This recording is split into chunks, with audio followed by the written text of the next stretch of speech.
Assalamu alaikum wa rahmatullahi wa barakatuh. I want you to ask you a question, inshallah, that when we reflect on the way the Quran was revealed, when Allah subhanahu wa ta'ala revealed the Quran, the question which we have to ask ourselves is that, why didn't Allah subhanahu wa ta'ala first initially reveal the Quran just as a set of ideas?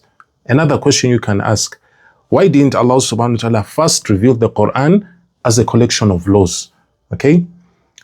Maybe the third question you can ask that, why didn't Allah subhanahu wa ta'ala reveal it in any other language with any other sounds, using other words from other languages? Because if the purpose was merely only to transfer information, then the exact sounds, the way you articulate the sounds when you're reciting the Quran, they will not matter. Because let's face it, Quran comes from qara'a, to recite. Okay? But why does the Quran insist on reciting in proper articulation of the sounds? Because it takes us to another dimension, proving that Allah subhanahu wa ta'ala did not merely choose meaning, but Allah subhanahu wa ta'ala chose the perfect articulation of the sounds. That's why Allah subhanahu wa ta'ala chose the letters of the ancient Arabic language, the rhythms of the ancient Arabic language, the sequences of the ancient Arabic language, okay? And that thing takes us to another deeper dimension when we are studying one of the functionalities of the Quran.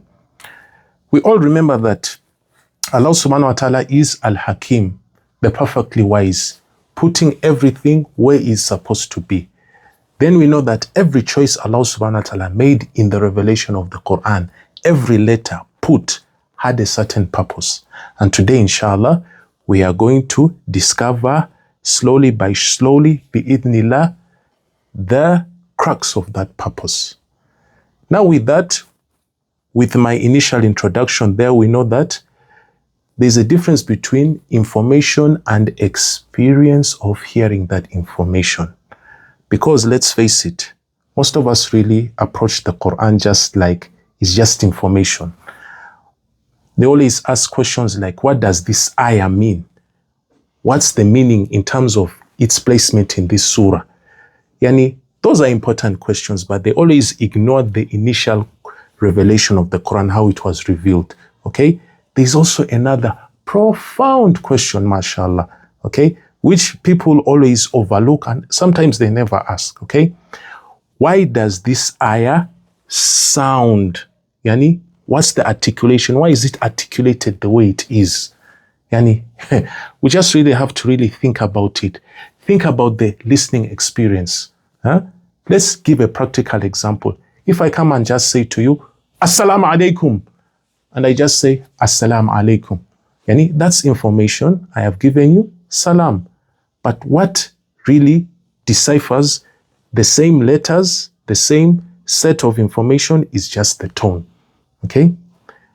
Allah subhanahu wa ta'ala does not only communicate or give us revelation through the words. The tone of the information matters. The volume of the information matters. The rhythm of the information really matters. The way something is said affects the one who receives it. That's why we who are in the receiving end of revelation, we have to really take heed of the tone in which Allah subhanahu wa ta'ala revealed the Quran in ancient Arabic. Okay? So, Allah subhanahu wa ta'ala is the creator of all reality. And we know very well that the reality is we, human beings, we respond to the way a message is delivered or articulated. So would Allah subhanahu wa ta'ala ignore that? That's why Allah subhanahu wa ta'ala put, especially in the ancient Arabic language, the tone of the way the information was delivered to our beloved Prophet Muhammad sallallahu alaihi wasallam. So the tone is not separate from the message, it is part of the message. That is one thing which we Muslims have to always focus on. That's why we have different, we also have a part of our Islamic knowledge called about Tawheed, Tajweed, articulation, okay? Because right now we are experiencing the Quran, because the Quran, first of all, was initially heard. It was not read. Information was heard. but also the tone of that information really mattered. That's how it was able to move the heart. Let me give a good example. If we talk about an explosion and someone gives you information that an explosion occurred, yes, you would understand the information of an explosion, okay? But did you experience the explosion?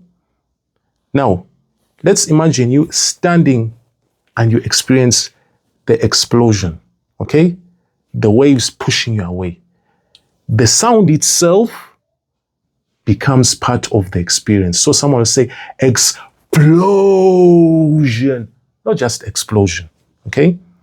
And the Quran, in its articulation, does something which is very, very similar, okay? The Quran does not merely tell me and you. Allah subhanahu wa ta'ala is not telling me and you about reality. Allah subhanahu wa ta'ala is making us listen about reality, feel reality. It makes us feel the reality approach as if you are inside there when you are experiencing the explosion. It makes you experience the weight. Now, some of you may ask me that, why do you give us example of explosion? Okay? But now, Allah subhanahu wa ta'ala uses it in the Quran especially, okay? Or like when Allah subhanahu wa ta'ala was describing Judgment Day, he uses a certain word like al-qari'ah. Yani, it's an event which is so overwhelming. But when the companions really heard the Quran being recited that way, because it was a listening experience, they really felt like as if they're experiencing that event. It's not something which is now far-fetched, but it's something which is closer. Not closer, but you are inside and you are experiencing it, okay? So with all what I have talked about, that type of experience, okay? It is just what I can just put in simple terms like the sound harmony of the Quran, how the sound is in harmony with the information and makes you experience, live inside the information as it's being recited to you. That is why Allah subhanahu wa ta'ala called it the Quran, qara'a, yani to recite. Recite, the sounds matter, okay? The sounds are perfectly chosen by Allah subhanahu wa ta'ala, perfectly designed to really bring reality to you and you experience it. Going back to what I talked about, exploding, okay? We're going to see how do the Quranic sounds work together to reinforce the meaning about a major event where in of itself there is explosion. How do the sounds of the letters themselves become now part of the guidance? Because right now you're experiencing the guidance, and when you experience that guidance, it's going to transform you. I gave you a good example of Al-Qari'ah. In one of the surah, Allah subhanahu wa ta'ala starts, and we really need to listen very carefully. Al-Qari'ah. That is the theme. Allah subhanahu wa ta'ala begins of the overwhelming event. It's a sudden, overwhelming catastrophe. Al-Qari'ah. A reality that just strikes once, very heavy. A reality that strikes human certainty, because you know we human beings are so sure of the sun rising from the east and setting in the west. But that event will really destabilize the reality of the night becoming the day. So Allah subhanahu wa ta'ala brings ra, and especially that sound of you see, it comes from the back of the throat. It is deep, it's heavy, it's forceful. Yani, imagine reality of that event, heavy event. You are forced to now see everything being changed. The moon is no longer there, the sun is no longer there. Subhanallah. Okay? So it has to really emerge from the back of the tongue. Yani reality is being forced to you, into you right now. Okay?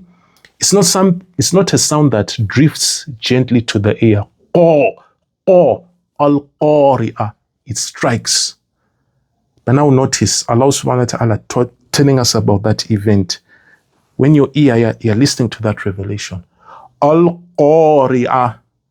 وَمَا أَدِرَاكَ مَا الْقَارِئَةُ. That heavy word, especially the qaf, it keeps on returning again and again. Yani, you are experiencing that reality as it reinforces itself. You are inside that overwhelming event that even science will not be able to explain, except the prophecies of Revelation telling us what will happen. Because let you just imagine that event itself, it's so overwhelming. It's an overwhelming event. But instead of going through explanations and explanations, listen to how Allah subhanahu wa ta'ala articulated it in the Quran. Al-Qari'ah, the repetition of the sound mirrors or shows the repetition of the warning. Day and night, prophet after prophet have been warned about that particular event. So the sound itself, Al-Qari'ah, it's now participating inside that meaning. So there, now, as a believer who is listening to that recitation, you're not only being transformed, now you are being confronted with that reality. You are living inside that reality.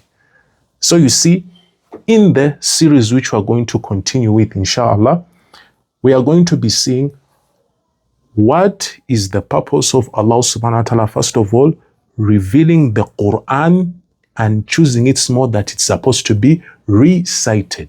Hence, qara'a. Qara'a. So I pray to Allah subhanahu wa ta'ala that we continue this series and try and discover the experience of listening to the heaviness of the Quran. Assalamu alaikum wa rahmatullahi wa barakatuh.